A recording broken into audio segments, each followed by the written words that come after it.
Hello, folks. We are television active, so let's go there. My name is Citizen Jones Hussein, and welcome to Homo Politicus on Enterprise TV.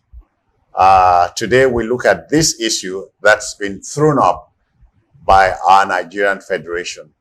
When lawmakers become impertinent, bicker over seating arrangement. You know, when politicians anywhere in the world indulge in behaviors intended to get attention, they are said to exhibit or engage in theatrics. Usually, this excessively emotional and dramatic behavior is meant to distract attention. How else does one characterize the rowdy session on the floor of the Nigerian Senate after 3 senators bicker over seating arrangements in a supposed hallowed chamber? The Senate, I am to understand, is using a refurbished chamber 2 years after renovation began on it. Senators, as far as the standing rules of the upper chamber go, should sit in order of rank or seniority. That the bickering started as the Senate president was reading his welcome address smacks of impertinence and utter disrespect for hapless electors. This goes to show how morally decadent we have become as a polity. Are we not damned? Let's have a conversation. My guest is the unputdownable Emeka Madonago. Emeka is a journalist and a public affairs analyst. Emeka, welcome. Good morning, Citizen. Thank you very much. Yeah, Emeka, when lawmakers become impertinent, very, very common in our environment. Well, it was an unavoidable and unnecessary display of impertinence for the Senate majority leader and 2 of his colleagues to have engaged in such, an open show. Of brinkmanship. Yes, it was,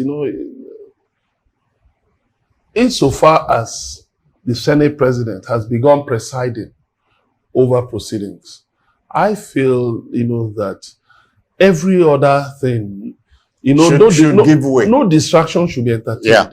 Every other thing should, be suspended in deference to the office, to that chair on which the Senate president is sitting. Because he's not the Senate president is also nominally the number 3 citizen in the country. So if he sits there at the behest of the people, like we often tell our politicians, that sovereignty belongs to the people.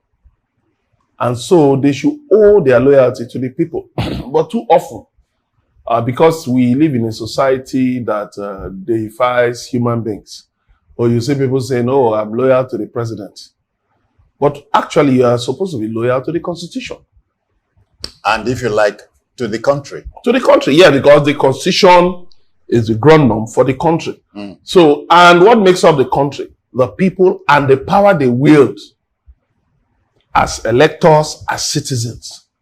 But where you do not make it possible to have a nation that thrives on law and order, on the rule of law, on good governance, on due process, then, or if you like, on showing example. Yeah, of course, showing example. Then any distraction becomes a major show. The fact of the matter was that the seats were arranged in such a way that got some senators upset. But I think there is a time for everything. There's a time for everything. They could have borne it and waited for the session to end.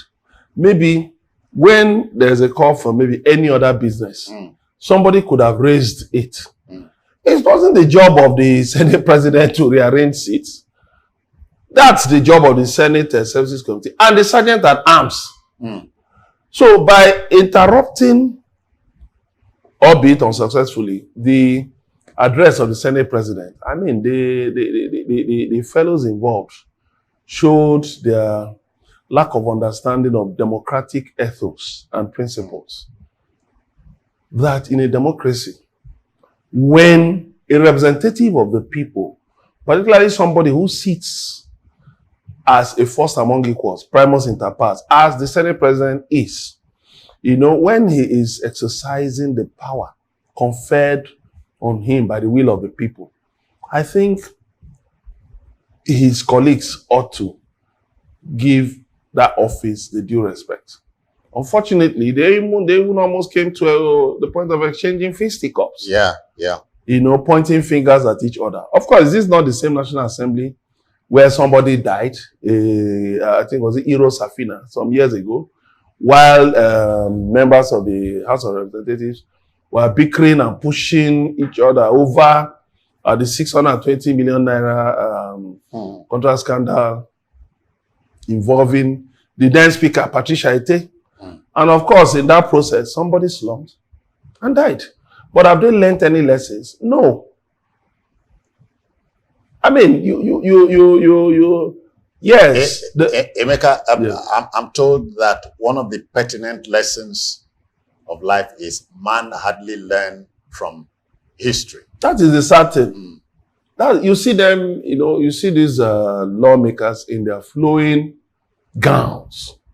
Their flowing gowns, exuding such opulence, such pomposity. But you now expect that, by reason of that the what they will produce from within will be a flow of majestic intellect.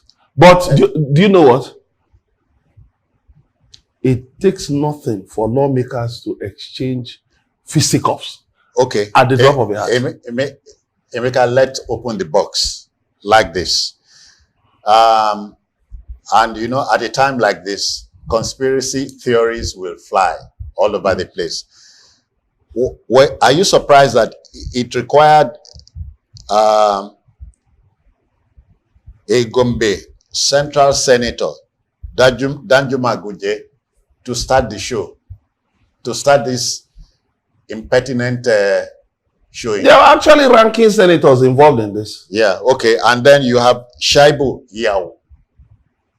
Ranking senators who ought to show, maturity, who ought to show, who ought to, make a difference, whose intellection, whose display of intellection ought to be such that, had been watered by years of legislative experience. But are you not constrained to think, Emeka, that these things are deliberate? You see, deliberate or not. I would not say they're deliberate because to the extent that I don't think any senator... Because, like it or not, they are theatrical to me. Yes, they're theatrical, but being deliberate, I would not toe that line of being deliberate. Deliberate to distract attention. Well, distract whose attention? Is there only their own attention? The attention of Nigeria. No, it's their own attention. Because a speech was being read, an address was being made. And for that period of that altercation, they missed the points raised by the Senate president. So the deficit was on their own part. Because there are other senators. It's a chamber of 109 senators. So there are other senators who are listening with rapt attention, who were not distracted, who are not swayed or distracted by the rabble. Yes. So you don't think it could have been deliberate? Well, I don't think so. I just think that it was just a display of adult delinquency, if you permit me to use that word. Have you heard any such thing as a government by subterfuge? Well, of course, government acts by subterfuge all over the world. Of course, all over the world. Government acts by subterfuge. Government acts through propaganda. Government at times deploys falsehood.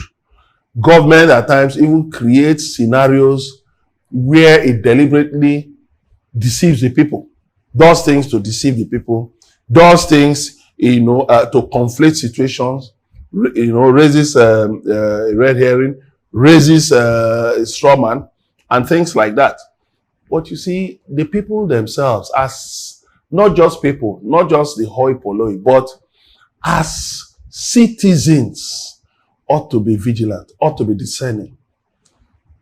They ought to call these senators to account. I thought those senators would have been suspended, even if it's for 2 days. And the senators, they are supposed to be 4-term senators, meaning they have been there for no less than 16 years. 16 years. It doesn't matter. It doesn't matter. It doesn't matter. Ike Ekweremadu was there for how long? But look at how he ended up. What I'm saying is that it's not how far, but how well. Okay. The point is that as the years go by, you expect that, the fact that people grow from infancy to teenagehood to adulthood and then become senior citizens, presupposes the fact that they should guard themselves, guard their conduct in public, particularly when they hold such sensitive positions where the people look up to them. But what's the difference between they and their untutored constituents who have not been tutored in the finesse of public conduct? Emeka, I can't, the thing is still hanging there somewhere, the conspiracy theory. Because from the look of things, if the Senate leadership moves to wield the big stick, opinion will be divided, tongues will wag. Well, discipline is discipline. There is the finesse of decent public conduct. You cannot debate, that's not debatable. That's not debatable. That's the reason why we don't have a society that thrives in chaos. That's the reason why we don't take up arms or shoot each other or attack each other with weapons when there are disagreements. There are decent ways to disagree without being disagreeable. Our laws do not allow individuals like you and I to own guns, or we would be shooting ourselves. Well, I don't think so. You don't think we are that aggressive?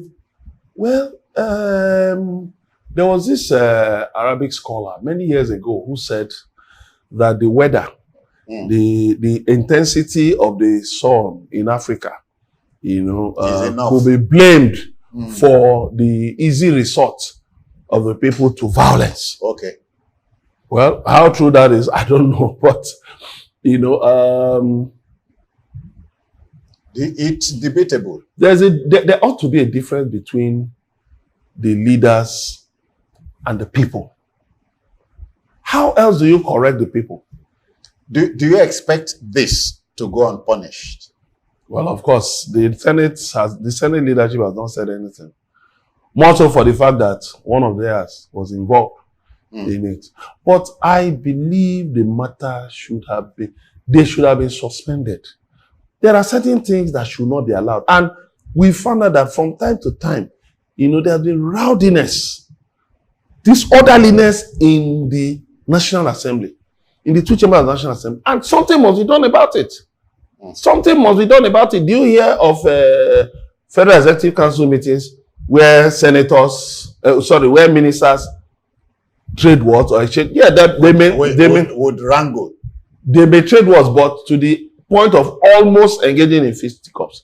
You see, there is something disrupting proceedings. Yes, there is something you see about ascending into exalted offices that should normally temper the spirit, that should temper the mien.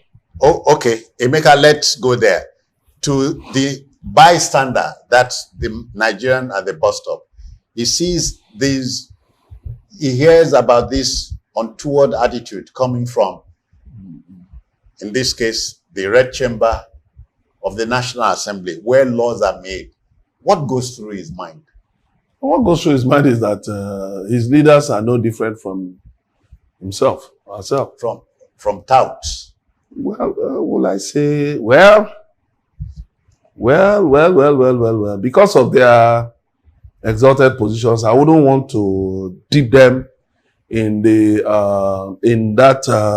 ignoble in the ignoble cesspit that they try to push themselves into. Let's still give them the benefit of the doubt that it was just a fleeting, like they say. Even when there is no doubt here. Well, the benefit of the doubt will be the fact that, psychologists say every human has 5 minutes of madness daily. And so maybe that was their own share of 5 minutes of madness for that day. Also talks about deductive reasoning.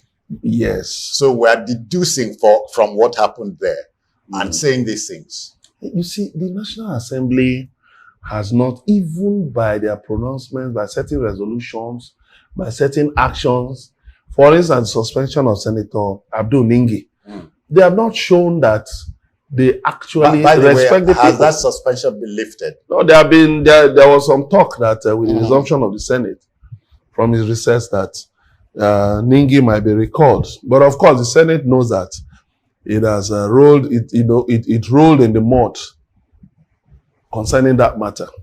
The padding of the budget has been a serial embarrassment to the nation. Every budget cycle, we hear such stories. When will we stop? When will such stop happening? You have seen the altercation between the former executive secretary of the Nigerian Content Development and Management Board, Simbi Wabote, and the Minister of State for Petroleum Resources, Henneken Lokobiri. Wabote alleged that Lokobiri sent somebody to him to inflate the budget to 30 billion. Inflate. Okay, from an original figure. From an original figure to 30 billion. When he was executive secretary. But he refused. And then that was one of the reasons why he was removed before the expiration of his second 5-year tenure. Yeah. And so he has lost that in his heart, that bitterness. So he came out fully charging against Lokobiri because Lokobiri actually made some damning allegations that all the investments made by the NCDMB amounted to, just a waste of state resources. But interestingly, just a day after this altercation, the current management of the NCDMB came out with a report that the investment made by Wabote's board in the Walter Smith refinery had yielded an interim dividend of 450 million naira, and that they were still expecting 3 billion naira before the end of this. They are still expecting 3 billion naira, additional 3 billion naira before the end of this year. So I now ask, what is wasteful here? Because Wabote did a comprehensive report where he listed the things done by the board, at what stage each of them was, and their potential to yield, appreciable returns on investment. So, what brought about this fight? Budget padding. Allegations about budget padding. Which, once you mention budget padding, Nigerians will say, oh, it's the National Assembly. Oh, it's people in the government. I think the National Assembly... So there's mutual suspicion. Yes, the National Assembly needs to do a soul searching. It doesn't make sense that all Nigerians can talk about, all we can accommodate in any conversation about National Assembly, just narrowed to benefits. And nothing else. Nothing else. And yet the National Assembly is supposed to be a hallowed chamber. What hallowed? People prefer to call it a hollow chamber. Because this altercation came about as a result of one of those benefits. Chairs, sitting arrangements. You know, of course, that the National Assembly has been using a renovated chamber. And so you don't expect that everything will be cast in stone. There will be certain, misalignments, certain mistakes. Well, I'm not angry that you have refused to see what I called a deliberate attempt at distracting attention here I won't bother. No, I think it was on this. Why I've refused to see it that way is because it was an on the spur of the moment thing. It wasn't as if they planned, okay, let us disrupt the address of Senate President by bickering over chairs. This is the 10th assembly and this is the 11th month they've been sitting there. Yeah. So no, why now? No, well, that's in reaction to your claim that it may not have been planned. Well, yes, because unfortunately, well, in fairness to them, the chamber has been under renovation. That's why I say 2 years now. Yes, that's why I say they should have been more circumspect. You know, borrowing from your word, they should have been more circumspect, knowing that this was the first day after resumption. So there might be one or two things. But do you even know? Let me just quickly add: Nigerian politicians, do they even care about public conduct? Some days ago, a governor of a state in the southwest, and one of his predecessors almost traded blows in the open, in front of the vice president. In front of the world, so to speak. Yes. Because cameras were there. Because the governor walked past and didn't acknowledge his predecessor. And all hell was almost let loose. Yeah. So tells me the Nigerian politician is still in the classroom, Emeka, as we make to go home. Well, you expect that somebody in the classroom will be learning, unless the person is just deliberately retrogressively minded. Okay. Not minded about any progress, but just keeps, deliberately failing. And which is what our politicians have continued to show us. That is, that they have continued to major in the minor. Let me take my last sentence in my opener. Are we damned? We are not damned. Okay. We are not damned. We are not damned. It is unfortunate that... Except that we are tottering. Well, are we tottering? No. Democracy that has been on for more than 25 years can be said to be tottering. Yes. The sad thing is, I believe that we are subsidizing overfed individuals. By choice. Yes. The problem that the constitution we have needs to be tinkered with drastically. Emeka, our problem is not constitutional. We have gone past that stage. No, it's not about... No, when I say constitutional, for instance, the National Assembly, members of the National Assembly should not be full-time. It should be part-time. It's not so in the constitution. It's not so. They have to sit for 180 days every We have day. had 10 constitutional conferences and none mentioned it.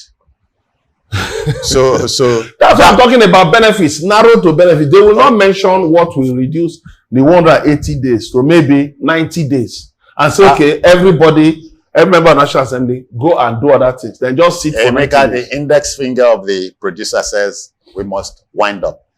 In 60 seconds, taking it from the top, can you drive your point home in 60 seconds? I think that incident was regrettable, avoidable, and embarrassing. It's a shame to the nation. And I think the leadership of the National Assembly should set an example by suspending those who are involved in that altercation, even if it's for 3 legislative days. Let them be suspended as an example to people. It will pass a strong message to Nigerians that certain kinds of conduct cannot be tolerated in the public space.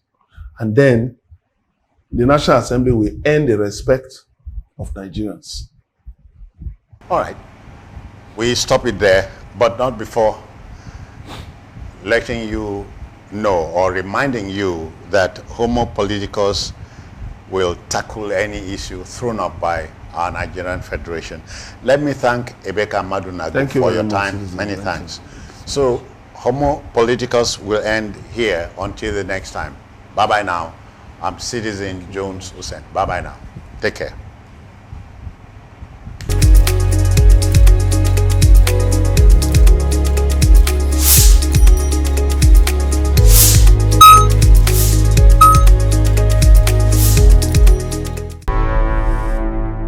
Enterprise TV, a tradition of truth.